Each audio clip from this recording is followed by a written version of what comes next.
Warning: some contents may be disturbing. Viewer discretion is advised.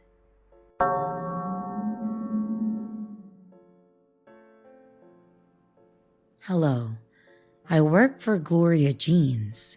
It is a coffee place here in Australia that sounds a lot like Starbucks. That being said, I've never actually been to a Starbucks. Anyway, the chain is fairly popular around Australia. I've worked here for about 2 years and started when I went to university studying women's studies. I'm still working at Gloria Jeans because the cost of living in Australia is so damn expensive, so I need it as a side job. Basically, I really need this job to help me stay afloat. I was serving in the morning rush of people who were waiting with various degrees of patience for their morning coffee.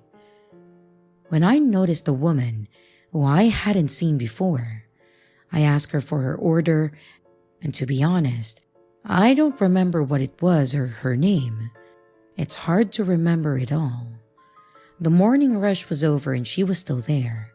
There was nothing weird about her, and she didn't give us any trouble like our Karen or Darren characters would. I asked her if she was okay, and she asked me how I was doing.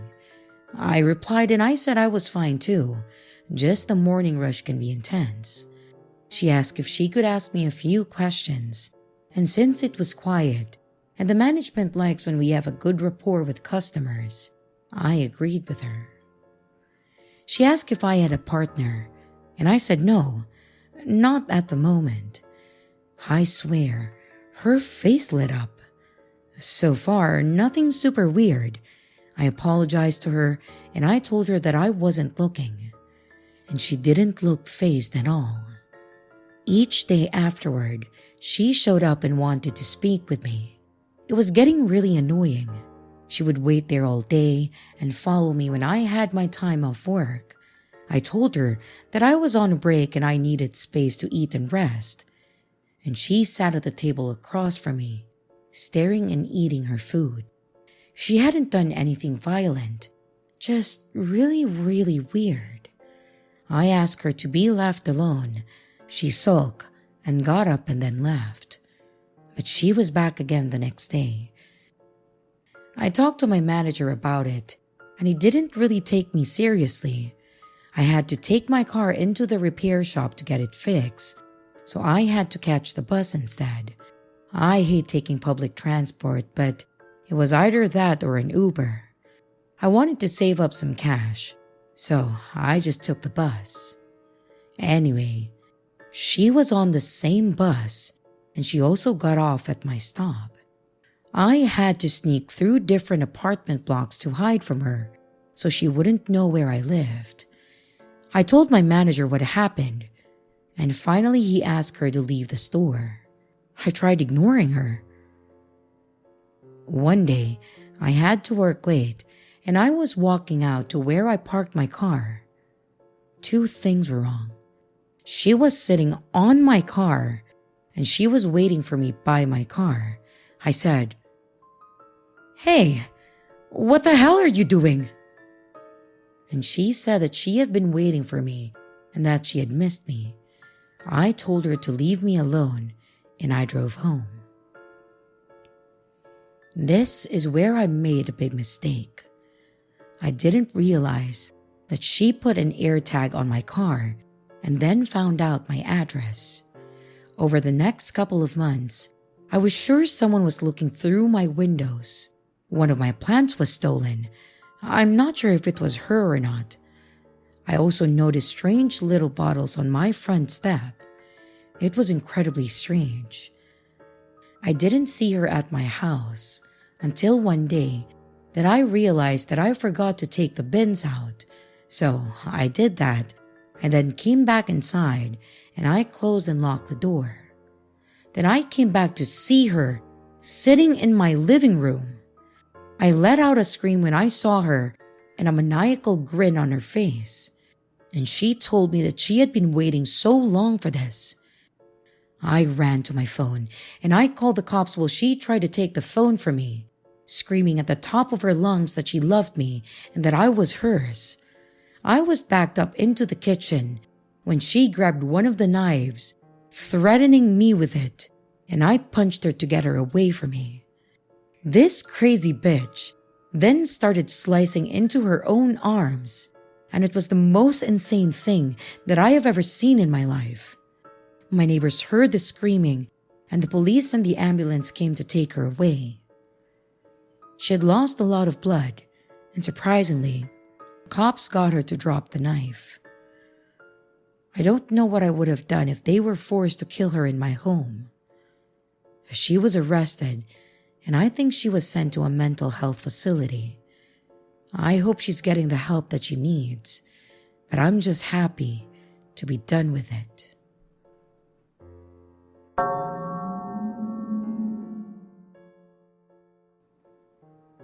Okay, so for context, I live in a pretty rural area. We live on the outskirts of our town, which already is small compared to the other populations of other towns in California. We're about 15 minutes from the small town and 40 minutes from the main city. We live down a dirt road with some neighbors.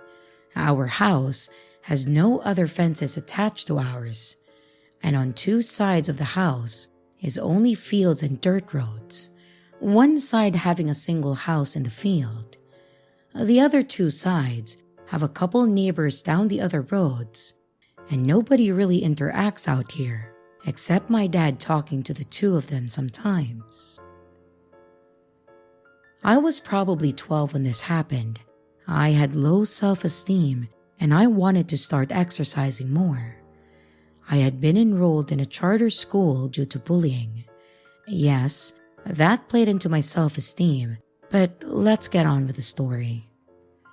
So I didn't really have many ways of exercise besides a treadmill that we owned. I wanted to start getting fresh air too, so my mom suggested that since we live out here, that it would be peaceful to take walks down the back dirt road. I agreed, even though I was stubborn about it half the time. But we began walking, and usually would go in the mid to late afternoon when it would start cooling down outside, but it was still light. In case it got dark, we took our flashlight too. Being out here, it was notorious for stray dogs to sometimes make their way out of here, and we would carry pepper spray and a mini bat just in case one got vicious. However, a dog will play into the story. One day, me and my mom decided to go on a walk in the late afternoon. So, we took off and started walking down the road. When you walk about a quarter of a mile down the road, you start to come towards a little cross section.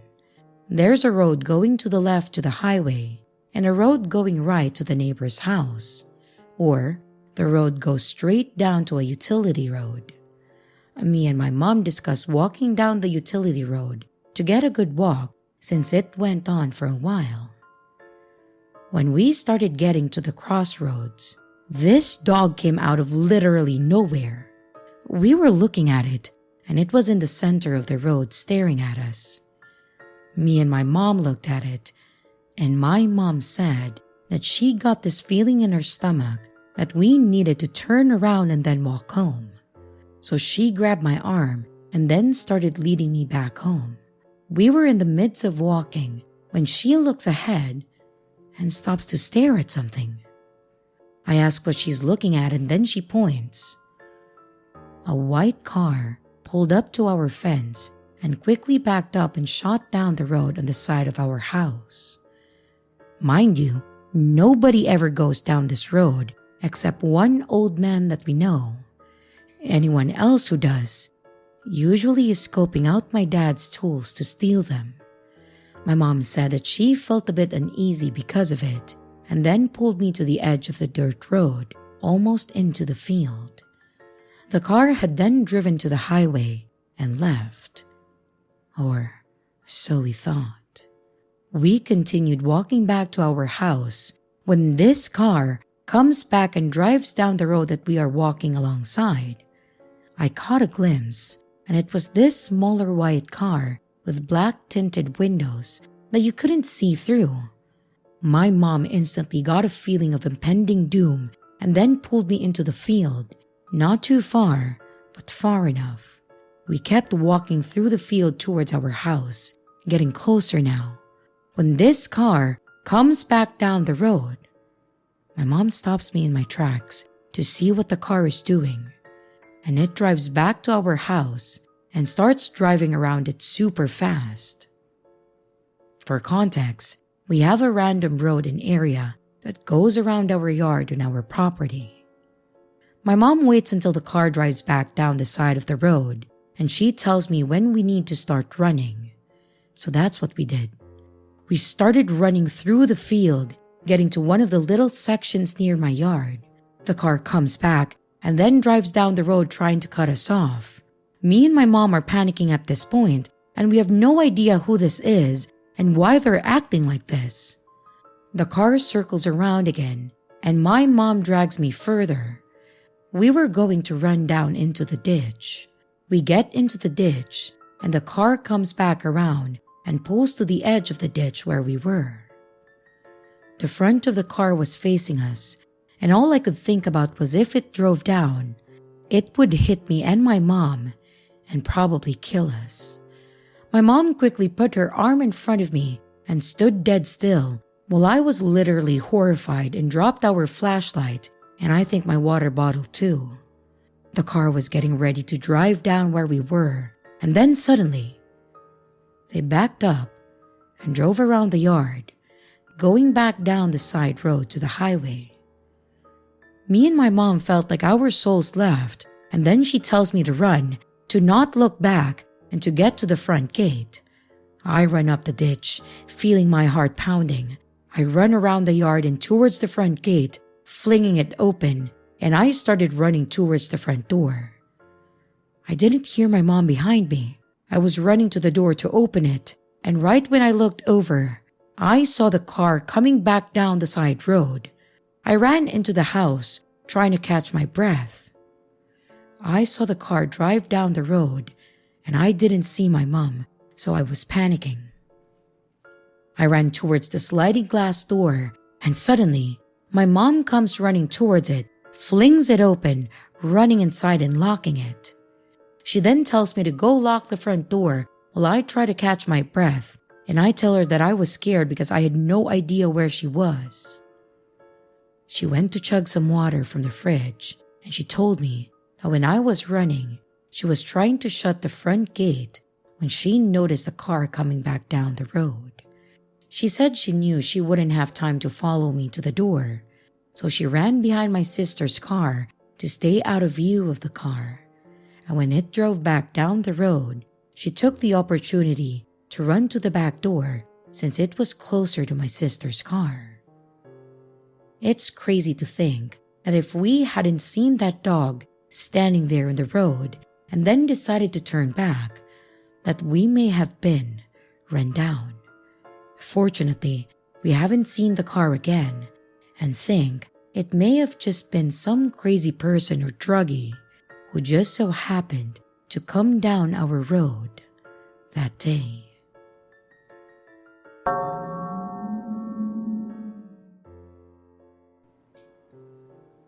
I've had my fair share of dealing with creeps and weirdos in life. I just reposted on this subreddit about an encounter with a potentially dangerous racist or a pervert in Atlanta, Georgia. Some encounters are not as serious, but creepy nonetheless. A few years ago, when I was living in Los Angeles, California, I lived next door to a mortuary. Tons of creepy energy from here alone. And right behind my house was a halfway house full of ex-cons, drug addicts, alcoholics, and etc. The house was 2 stories and overlooked my backyard. They would play loud rock music early in the mornings, and some of them would sit in the window upstairs to smoke. There was one guy in particular who smoked a lot. Almost every other hour, I would see him taking drag after drag from his cigarette. he would be watching my backyard intently. He looked sort of young, maybe early 30s. He had greasy black hair that I guess he attempted to cut and tidy up somewhat, and scabs or marks all over his colorless face. He wore black, thick-rimmed glasses. He had a deranged, psychotic sort of energy, but he wasn't aggressive. It's kinda hard to describe. I'm not one to judge anyone in his position, but the way he would always watch my house and anyone that would come outside to the backyard, it was disturbing to say the least. After a while, I would stop coming out back, and he would always be up there, wild, unblinking eyes, watching me as I walked around. He never spoke or made a sound, he just watched. One day, I was watching movies with my family in the living room. The living room of that house led into the backyard, and there was a window behind one of our couches that faced directly outside. We had the blinds and the window open. It was a warm night sometime in the summer. I was sitting on the couch with the window directly behind me, and I think I heard something outside. I'm not really sure, but for some reason, I turned around to look out of the window. And there he was, up in his window, looking right at me. He was shirtless, and I could see scabs all over his upper torso. His eyes were wider than normal, and they had a sick, perverted look to them. There was no cigarette or smoke that I could see, and his hands were down and out of view. I think he was even nodding his head a little bit. We stared at each other for a short few seconds before I abruptly closed the blinds and silently continued to watch the movie. I don't think my family noticed him. I had trouble sleeping that night, knowing that he was still over there. Luckily, I don't live in that neighborhood anymore.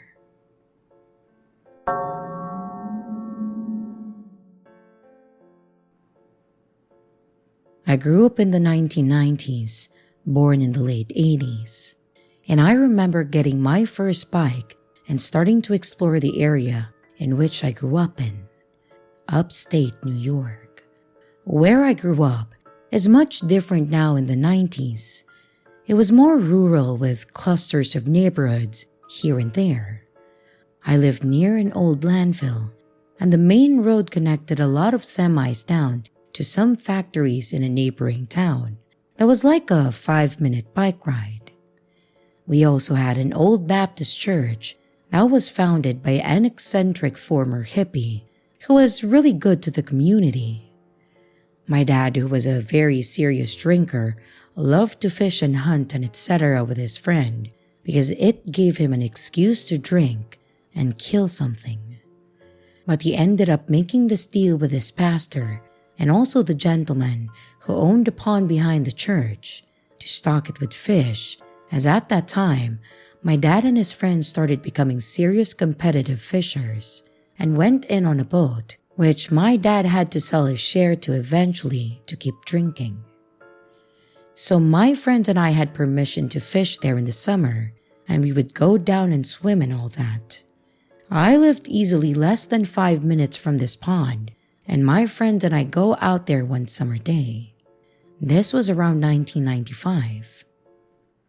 My mom had heard on the news a week prior about a wave of kidnappings, and I don't remember if Amber Alerts were a thing then, so she decided to make a code word with me. She came to me and told me that if anyone ever tried to convince me that they knew my mom or dad in the hopes to get me in the car with them, is to ask them for a code word, and ours was pickles.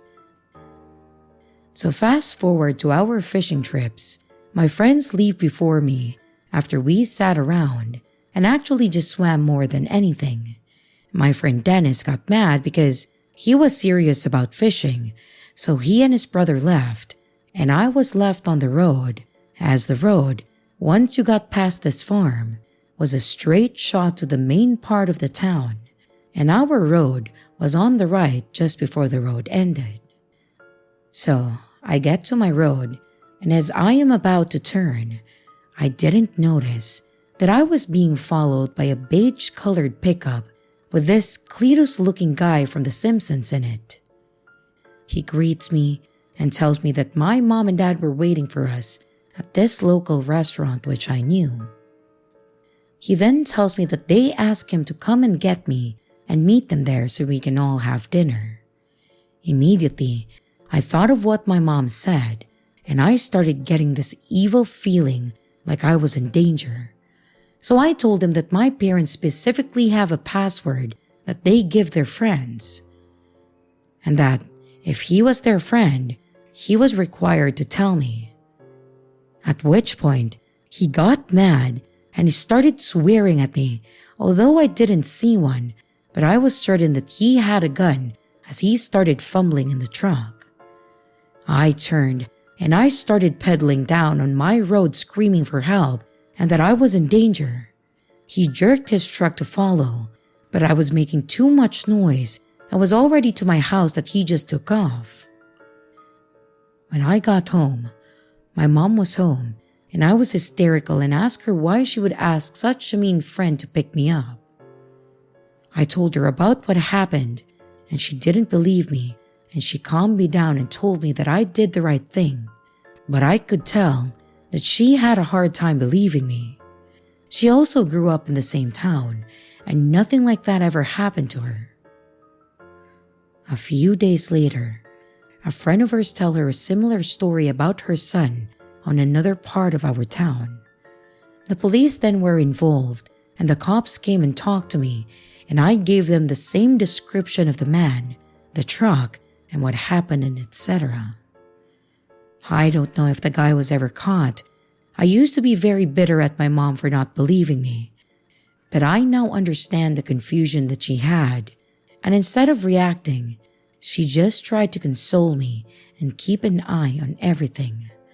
My dad, on the other hand, was more vigilant about it and would ask me all the time when he would take me out if someone looked like that guy or if a truck looked the same as the one that I saw. I really do hope that no other kids were harmed by him.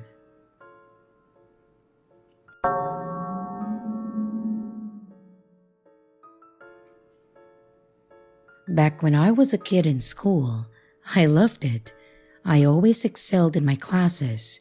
I was respectful to teachers and staff, and I had plenty of friends. During my senior year, I became a teacher's assistant, which basically helps with cleaning the room, organizing stuff, and since I was trusted enough, I helped with simple grading. This led me into tutoring other students, which made me realize that I wanted to be a teacher too. After high school, I went to school for secondary education with focus on English and math. I loved it. College was great, and starting as a teacher's aide, I knew that I wanted my own classroom. My dream came true when a local high school in the state I went to school in was hiring. Overall, my first year there wasn't too bad. Being a new teacher and first time at a high school, I think the kids tried to pick on me more, but I tried my best to show them that I wasn't the type to be taken advantage of. I must have done an okay job because they asked me if I planned on teaching next year. I didn't have anything bad happen or bad enough to make me change my mind, and so I agreed to it. The second year, however, wasn't as good as the first. I saw some of my previous students moving up, and seeing some of them excited to see me again was an amazing feeling too. This year, however, I was going to be teaching sophomores. From what I remembered in school and what I've witnessed there, you start to feel a bit more confident that you made it past your freshman year. So the kids become a little more arrogant, which means I had to be a little more strict with them. For the most part, it worked, but there was one kid that I always seemed to have a problem with, no matter which way I approached them. I'll call him Kyle. Kyle was your typical loner. I noticed he didn't really hang out with many people. I've heard him in the halls in passing, talking to two other boys about pot or something, but acting like they were talking in code. They were horrible at it. Those two were the only ones that I ever saw him really interact with. Thankfully, I didn't have them in any of my classes though, just Kyle. I learned the reason for that was because Kyle was held back a year because of how much he missed the year prior, while his friends were then a junior. So while in my class, Kyle would come in late, and being the person I was, I allowed it a few times. When he started coming in and being disruptive, I started sending him back out to get a tardy slip. If you get too many of those, you are sent to a mandatory study hall, and if you skip that, you could face suspension. He started coming in on time, but instead of coming in quietly or just talking like the other kids do before class started, he would drag his chair across the ground to be as loud as possible, and then he would slam his backpack down, and then unzip it to slam down his math book on the table. Again, I would ignore it, until, as I would expect from young children, he would progressively get louder until he would get a reaction out of me. So, I sent him back to the principal's office, but he made sure everyone could hear it too. He was smacking lockers, kicking his backpack down the hall, just making as much noise as possible. Little things like this continued to happen for a few months, but he was called enough to the office that I had to have a meeting with the principal. Thankfully, the principal said that they've had issues with him before and knew he was a problem student, but said if he ever became too much to handle, to let him know about it, and they will make arrangements. It was only my second year, but I didn't want to make it seem like I couldn't handle some teenagers, so I said that it wasn't really a problem, and I tried to move on. But Kyle seemed to be testing me though, to see how far he could take it, or maybe see if he could break me, and I suppose I took this as a challenge. I started doing quick tests like writing a problem on the board and having two kids work it out, and the first one to finish would get a prize. After all of the students were trying and earning snacks and items, it seemed to get to Kyle, and he finally wanted to try. I was surprised, but I thought maybe it was a good way to level with him. Maybe he needed positive reinforcement. So, he went against another guy, and he just sat and stared at the problem for a while, writing something small to the side, trying to look over at the other kids. Of course, the other kid would end up finishing first, and in case it was wrong, I always make sure that both sides finish first.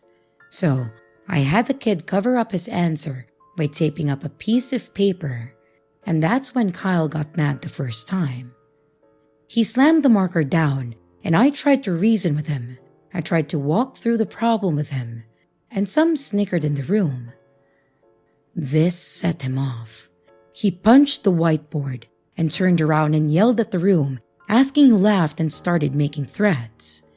I tried to get him to calm down, and he just wouldn't. I told him to go out to the hall. I tried to make it clear that I wasn't sending him to the office, but just the hall to calm down. But instead of taking this as a second chance, he decided to start punching and kicking a locker. That's when I had to call the principal, but he got there before I could call and had him escorted out. From there, he was out for a few weeks, and I just had to make packets for him. Surprisingly, I was actually getting work back. There were a lot of wrong answers, but there was also a lot of scribbling on the sides, like he was actually trying. Being that I was the only teacher that taught this specific course, I was the only one that could actually help. So, trying to do the teacherly thing, I had a meeting with the principal, Kyle, and his mother, and I went to bat for him, explaining that I knew he was better than this, and that maybe he just needed tutoring. That way, there was less pressure. Kyle seemed indifferent at first, but his mom and the principal seemed really happy that I was willing to do so. So every Tuesday and Thursday, I would stay after school to specifically help him with tutoring. He tried to keep up the cocky appearance at first, but he started to ease up when he noticed that he wasn't getting a reaction out of me and there was no one else there to impress. The first few weeks were great. He really started coming around and was actually showing real improvement in his work. He actually was waiting outside my room when the day was over a few times, ready to work. I was ecstatic, and the principal saw it too. One week, at the end of the tutoring session, he gave me a gift. He said it was to thank me for taking the time with him as no one else had before. It was a mug in the shape of an apple. I thanked him and I told him that that's what I was there for, to help all of my students. As he started leaving my room, he reached out his hand out to shake mine. Not thinking anything of it, I reached out to do the same. That was a mistake. He had pulled me closer and groped me.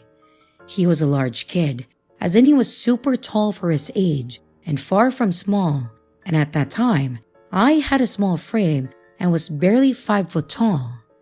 I was able to push him away though, and I told him that he drew the line. He said that he thought that that was what I was going for, wanting to help him so much and be alone with him. I went off. I know I still shouldn't have, but I told him that I was his teacher and that's it. I was there to help my students pass, and that was it, and I told him to leave. He walked out of the room backwards, staring at me the whole time. And once he was out of view, I went over and locked the door and called the principal to tell him what just happened. He called the cops and we had to file a report, but then I had to choose to press charges, and I chose not to. I know it may have been stupid, but I didn't want to add to Kyle and his mom's problems. So again, he was out of class, and this time, it seemed for good. I ended up getting a teacher's aide principal's choice, and he helped me make the packets for Kyle.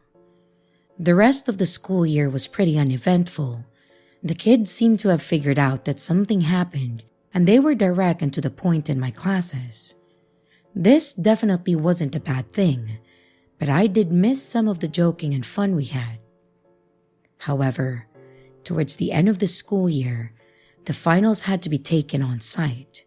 We didn't have take-home computers at the time, so he had to come in person. It would be after school hours, and I would not be alone with him. I gave my aide all the information in the packet he needed, and they took it in my classroom while I waited in the teacher's lounge. It seemed to go okay. My aide, James, told me that when he arrived, he seemed fine, but when he walked into the classroom, he seemed annoyed or angry. He sat there for a while before he started, until James asked if he had a question. When he was done, he practically threw the papers at James, grabbed his backpack, and then stormed out the door. He started looking over the final, and that's when he called me and the principal to the room. James was to grade it, to make sure there was no bias or anything, but because of the content, he felt it was important to show me and the principal. Kyle seemed to have skipped through and answered the ones we worked on together, but the ones he did outside of class had random things written on them. He had profanity written all over it, questions scribbled out or pictures, graphic pictures. He even made sure to label them as being me.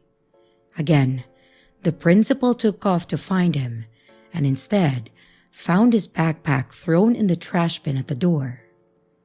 The backpack was the worst part. Inside, it had a single 5-subject notebook, a couple of pens and pencils that were broken and chewed on, as well as a huge kitchen knife and a duct tape. We again had to call the police and his mom, and the worst part, He hadn't come home yet. I had to have a cop walk me to my car and follow me home. And that night, I cried. I was scared for myself because of this kid. He had intentions, and when it was just James in the room, his plans were ruined. I know he ended up going to a juvenile school thing, but it just freaked me out and I didn't want any label put on me, so I decided to quit. The principal assured me that he had no suspicion that I did anything wrong and said that I was welcome back, but I just couldn't. I went to an elementary school. There's a lot less fighting, or at least less fighting I can't control on my own.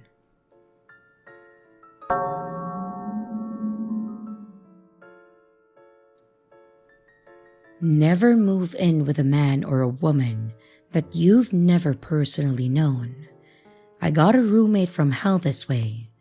That man tortured me psychologically when I turned his sexual advances down. He then stole thousands of dollars from me over time, even used my Amazon account to open up an account. He got some of my personal info like social and etc. as well. Once I left after calling the cops to help me leave, he showed up at the Apple store I was at just a day after I left. Even though I left to go live on the streets, I had no family or friends as I was severely abused as a kid, and I've been on my own since 14 actually, so I'm accustomed to surviving on the streets for periods of time. I was 1,000,000 times happier than I ever was in his nice apartment, surrounded by nice things and a fancy car. I felt so relieved even just living in a concrete garage. I was 1,000,000 times happier sleeping on concrete with a pillow made of a towel and a tiny blanket in the cold and heat than I ever was living there with him. He spent his time psychologically torturing me, and I don't regret leaving at all. He would bang on the wall across from mine every morning and late at night to startle me awake. He would throw pebbles or tap on my window in the middle of the night to scare me and then keep me on the edge. He'd give me weird little candies and teddy bears as if we were dating. He even ordered stalkerish love items from my own Amazon account. I mean, who the fuck spends this much on a Christmas ornament that says, "I'll always love and follow you," or something along those lines? If I'd go to the restroom, he'd run and kick his foot at the door so loud and suddenly that it sounded like a door being kicked down. He would steal my items if I left them alone for even a second, so I'd have no way to go out if I had plans. Then he would put them back once I mentioned them, or when it was too late for me to leave for my plans. This is one way he kept me home. If I got any mail or a package, he would interrogate me. He would say, "What did you order? I need to know." Like he owned me or something. And towards the end, I was leaning doors and furniture up against the door because he picked my bedroom lock before while I was gone, and when I'd wake up sometimes, there was stuff missing or moved in odd ways, so I know he was creeping around while I was asleep. He was an absolute freak, and I wouldn't put anything past him since he showed me how psychotic he was. If I was happy or in a good mood, he would start criticizing and nitpicking at my body, my hair, my face, my behavior, my voice, anything he thought I was insecure about. I even developed an ED because he always did this, and he mocked and laughed at me when I would make or eat food. Anytime I would leave my bedroom, he would rush out of his room to stand right behind or near me, like a weird little dog that follows you around panting. He would even piss in my hair products, my skincare products, and my vitamins. He would throw out food that I just bought, steal my cash, and even use my debit cards. He even ordered 30 to 40 plus items off my Amazon account without my knowledge or consent. It was the strangest thing. If anyone else had dealt with this, they'd go insane. I still have trouble believing this stuff happened, as it was just so crazy to even think that someone is that crazy to do this.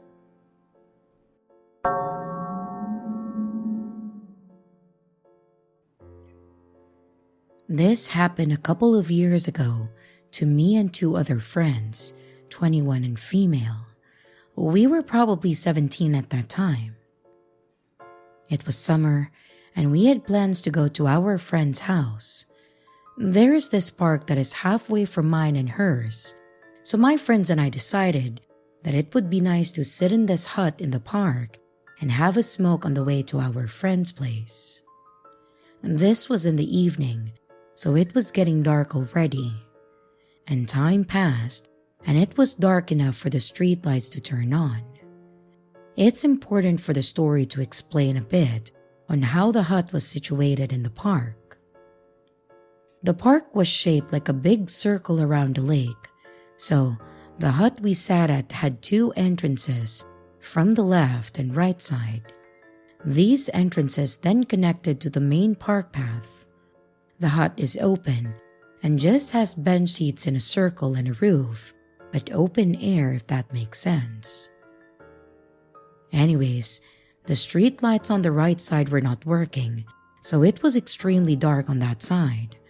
My friends and I are chatting away, and the people are walking past like normal, nothing strange. Then this man comes from the left and is walking really slowly now. Normally, this wouldn't catch my attention, but it's the summer, remember? And he had a long, thick trench coat with a top hat that had a feather and sunglasses. He walked super slow into the dark and just stood there in the dark. I could make out his silhouette just standing there. At this point, all my friends are quiet as well, and we are feeling uneasy as we are all girls. Then the man begins to walk back towards the street light that has light on the left side. He then stands there for a couple of seconds, staring again. And then he proceeded to walk slowly down the path to the hut, still staring at us. We thought maybe he would just walk through and wanted to scare us, but no. He then sits down in front of us and begins to talk. For context, we live in Brussels, so he started speaking French and said, "What a lovely evening, ladies." We speak and understand French, but in that moment, we knew it was smarter to pretend that we don't, so we just say, sorry, English." You can see him getting agitated and mad. He starts going on this whole rant about how we should speak the language of the country and stupid English people think that they are better than everyone else. As I said, he was quite mad while saying all of this. I began saying to my friends that we should probably leave now, as our friend is expecting us at her house soon. Since my other friends were so scared too, the minute that I said that, they said yes and started to walk the path to the main park, but they left their bags and everything, and I had to call them back, and they came back running. And while we are quickly gathering our things, he's just staring at us. We got our things, and then we started walking when we suddenly hear, Hey, come back here." We turn around to see him holding up the can of Coke that my friend had left, and he said we should not litter and to come back and throw it away. We began to run at this moment and didn't look back. The whole way to my friend's house, we were so creeped out and scared that we thought he would follow us or something, and any person who walked behind us, we panicked. What scared us the most was he had his hands in his pocket the entire time, and the moment that he held up the Coke can, there was something else in his hand that shined with the streetlight that none of us could make it out, but we assumed with the shape of the object and the way that it shined from the light, and also his behavior and his hand in his pocket the whole time as well as he was calling for us to come back, we think that this guy had a knife. We have never seen that man since, and all of us refuse to go around that area at night now. It really scared us. I know this story might not be as creepy of an encounter as some of the other posts on here, but this has stuck with me and also my friends for a while, that he has been named Hatman. We're not sure what that man would have done if we had stayed longer or had come back to throw the Coke can out, but I'm glad that we didn't find out. Be safe out there. You never know people's intentions.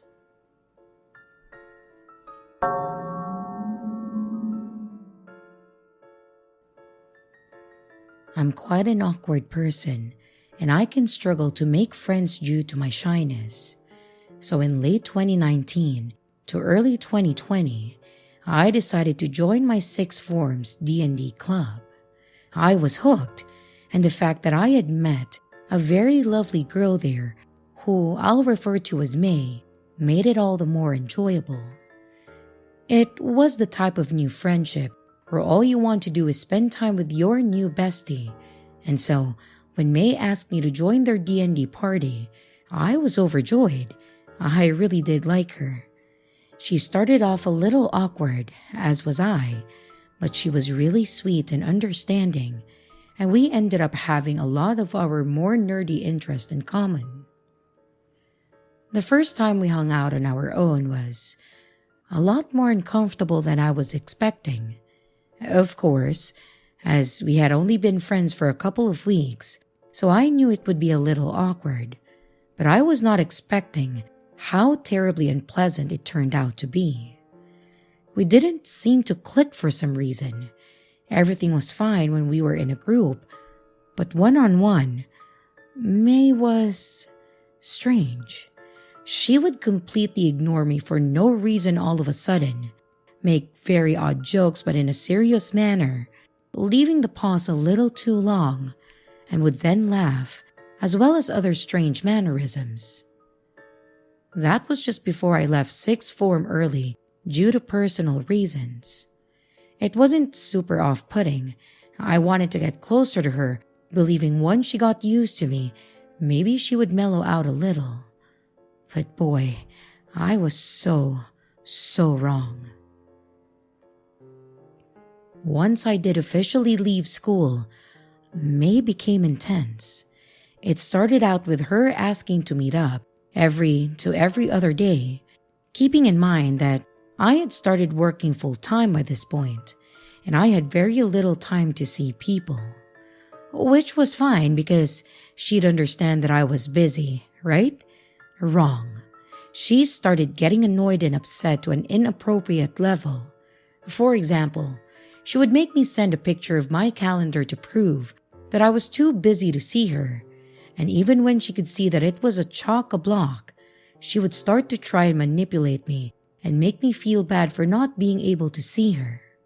She would be messaging me things like, "I love you, but you're so difficult to meet up with," calling me her best friend and telling me that she was crying because she couldn't see me. These conversations would happen around 2 to 3 times a week, and honestly, I started getting creeped out.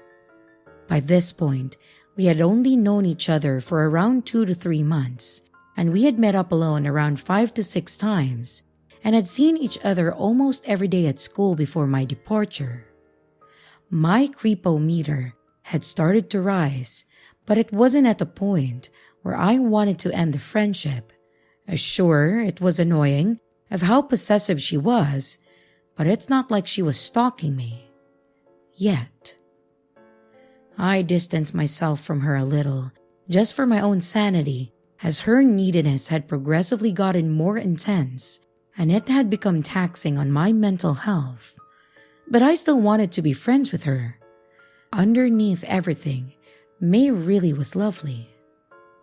But that was until they came to my house for the first time, back when I was living with my parents. May turned up a lot later than we agreed, which peeved me a little as they know that I had work the next day, but it wasn't a biggie. And that's when the really uncomfortable comments started. Now, My parents' house is very nice. It's big. They have a gym and a hot tub, a lovely garden, and etc. And by this point, I was used to my friends making a couple of comments like, "Wow, your house is so nice." Or, "Damn, I love your house." My favorite was probably when my cousin compared the house sizes to a horse dingling. Now, that's funny, but May, she wouldn't stop. She would drop how large or how nice she thought my house was in every other sentence, which later developed to her slating the house and my parents' job constantly, telling me that I was shoving my parents' wealth in her face, or that my parents got their money because they take advantage of vulnerable children. Please keep in mind that I had not spoken about my parents' money or the family home once in this conversation, because talking about private things like that is very uncomfortable to me. Then, she started to get even stranger, asking me to cuddle and spoon and telling me that I couldn't escape, going on about was I really happy with my boyfriend, then making jokes that didn't feel like jokes at my expense. I was very uneasy, and my parents could see it too. So after that day, I told May that I was way too busy to meet up, so to stop asking me. Well, she didn't. She started making jokes that because I wouldn't see her, she would just show up at my house and catch me off guard. She even changed her jog route, so she ran past my parents' house every day. She then started messaging my boyfriend. It was completely out of the blue. I hadn't even given her his social media or name. I hadn't even really discussed my relationship with her at all. It was very uncomfortable for everyone involved. And my boyfriend was obviously not interested in being her friend due to how uncomfortable she made me. She told him things like, "You need my permission to date her because I'm her best friend. And you have to be friends with me and like me because I'm her best friend." We are not best friends. She would spam my phone with messages and I would reply around twice a month. I was completely smothered. It was so strange. But when I received a screenshot of their conversation from my boyfriend because he was creeped out, I was livid. The screenshot showed me them having a very one-sided conversation on her behalf, where all of a sudden, she told him that she loved him. I didn't know what to say, and neither did he, so I confronted her. May tried to turn it around on me and said, and I quote, "I was talking to your boyfriend, and he knew about me. Impossible. I figured out you talked about me without my consent. I'm heartbroken." It was surreal. I told her that I had mentioned that we met up and that she was a friend from school, which was true. And of course, I had told him that she made me uncomfortable, but she didn't know that, and the conversation ended there. Then she went to uni, and we didn't speak for a while. It was so relaxing. All the anxiety around the situation faded. May had made new friends, and I was free. But when she came home for Christmas, everything started up again, and all that anxiety came back. I was going through a really tough time, so me and my mom went away for a few days. But when I didn't respond to May for 3 days because I was busy, she went crazy. She spammed me on every social media that I have daily: Instagram, Snapchat, Discord, text messages, and more. The messages started off normally with her asking if we could meet up and that she was home from uni. But they gradually became angry, and I won't lie, it was scary. I believed her when she said that she would just show up at my house. And I was terrified that she'd ask my friends for my new address under the pretense that I had forgotten to give it to her, as they had threatened to do this in joking form before. It felt obsessive and I didn't know what to do. She wouldn't stop messaging me, and it became a constant stream of creepy messages. So I exploded at her. I told her that this behavior was creepy, so I exploded at her. I told her that this behavior was creepy and that I have never been made to feel this uncomfortable by someone, and that she didn't have boundaries, and I was scared about the jokes disguised threats that she had made. I ended it off with the fact that I didn't want to see her again, and could she please stop messaging me? I could have definitely been nicer about it, but that never seemed to work in our prior conversations when I had to defend why I was busy and couldn't see her. Her response was so strange. She became incredibly apologetic, and then got angry, then started to try and manipulate me into meeting up, and then apologizing and putting herself down, and then telling me that she loved me. I was so over all of her nonsense and weird behaviors. I felt bad for her, and I had wanted to be her friend so much, but she was obsessive and overbearing, and even though I tried for so long to make it work, she had ended up pushing me away because of her behavior. I do wish her well, and I hope she gets help for whatever is going on with her. But creepy stalker friend, you're definitely not my cup of tea. Please stay the heck away from me.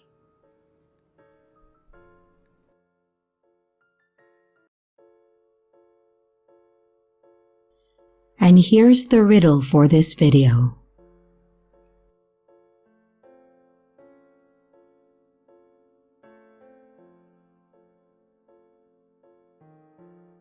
Hello everyone, it's your creepy sister here.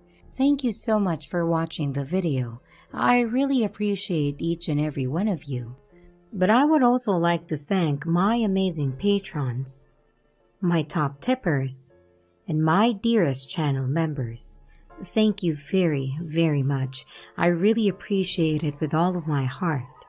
If you want to support the channel further, you could also choose to become a patron, a tipper, or a channel member. But remember, it's appreciated, but never a requirement. I would also like to announce that we have merch now. The link is in the description of the video, along with all my other social media links, like my Discord server, Twitter, Instagram, and others. You can connect with me and send your stories there. And don't forget to like and subscribe if you haven't yet, and comments are highly appreciated. And remember, your fear feeds me.